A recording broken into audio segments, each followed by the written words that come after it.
யாதும் ஊராகி செழித்த மொழி, நன்றும் தீதும் விளக்கிய மொழி, வந்தாரை எல்லாம் வாழ வைத்த மொழியாம் எனது அன்னை தமிழை வணங்கி அனைவருக்கும் எனது முதற்கண் வணக்கத்தை தெரிவித்துக் கொள்கிறேன்.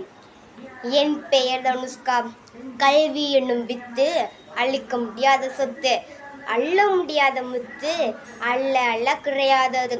தலை குனிந்து கற்கும் கல்வி கற்றவரை தலை நிமிர்ந்து வாழச் செய்யும். நான் இப்பொழுது கற்றவர்க்கு சென்ற இடமெல்லாம் சிறப்பு என்ற தலைப்பில் பேசுவதில் பெரும் மகிழ்ச்சி கொள்கிறேன். மன்னனும் மாசார கற்றோனும் சீர்தூக்கின் மண்ணீர் கற்றோன் சிறப்புடையான். மன்னர்க்கு தன் தேசம் அல்லால் சிறப்பில்லை, கற்றவர்க்கு சென்ற இடமெல்லாம் சிறப்பு என்று கற்றவரின் பெருமையை மூதுரையில் ஔவையார் இவ்வாறு குறிப்பிடுகிறார்.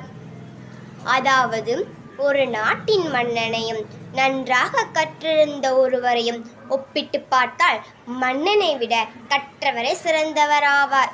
ஏனென்றால் மன்னனுக்கு அந்த நாட்டில் மட்டுமே சிறப்பு, ஆனால் கற்றவர்க்கு சென்ற இடமெல்லாம் சிறப்பேயாகும். இதுவே கற்றவரின் சிறப்பு. கண்ணுடையார் என்பவர் கற்றோர் முகத்திரண்டு, புண்ணுடையவர் கல்லாதவர் என்கிறார் வள்ளுவர். அதாவது, கற்றவரை கண் உடையவர், கல்லாதவரோ முகத்தில் 2 புண்ணே உடையவர் என்று கற்றவரின் பெருமையையும் கல்வியின் பெருமையையும் கூறுகிறார். சிறு வயதிலிருந்தே கல்வி மேற்கொண்ட ஆர்வம்தான் அப்துல் கலாம் அவர்களை உலகம் கொண்டாட விஞ்ஞானியாக உருவாக்கியது.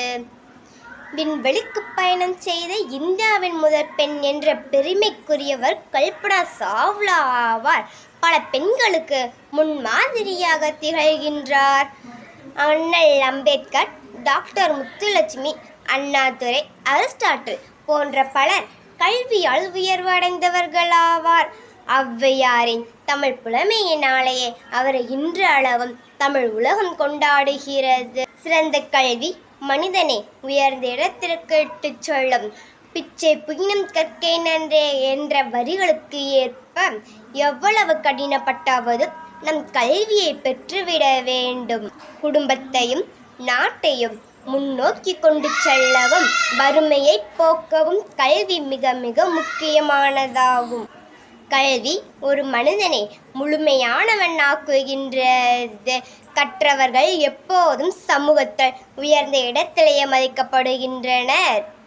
கற்றோர் தனது கல்வி செல்வத்தை பிறருக்கு வழங்க வழங்க கல்வி செல்வமானது அதிகரித்து கொண்டே செல்வத்தனால் கற்றோர் எப்போது மேன்மையை அடைகின்றனர்.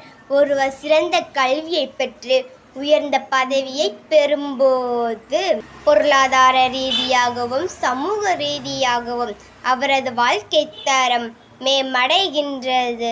படிப்பால் மட்டுமே பாரதத்தை பாராளச் செய்யலாம் என்ற டாக்டர் அப்துல் கலாமின் வரிகளிலிருந்து கல்வியின் பெருமையை அறிய முடிகின்றது.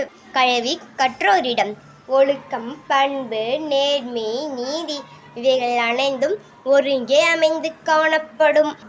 கற்றவரின் சிறப்பு பற்றி கூறும்போது, கல்வி கற்றவர் எந்த இடத்திற்கு சென்றாலும் பிற சமூகத்தால் அவர் மதிக்கப்படுவார். கல்வியின் மிக்கதாம் செல்வம் ஒன்று இல்லையே, கண்மணி கௌலாடா நீ என்று சொல்லையே, செல்வம் பிறக்கும் நம் தந்துடல் தீர்ந்திடும் என்ற பாவேந்தரின் பாரதிதாசனின் வரிகளுக்கு ஏற்ப நாமும் கல்வியின் அவசியத்தை உணர்ந்து கற்று மேன்மை அடைந்து கொள்ள வேண்டும் என்று கூறி, பூவென்றால் மணக்கும், தேன் என்றால் இனிக்கும், முடிவில் வணங்குவது என் வழக்கம். வாய்ப்பிற்கு நன்றி, வணக்கம்.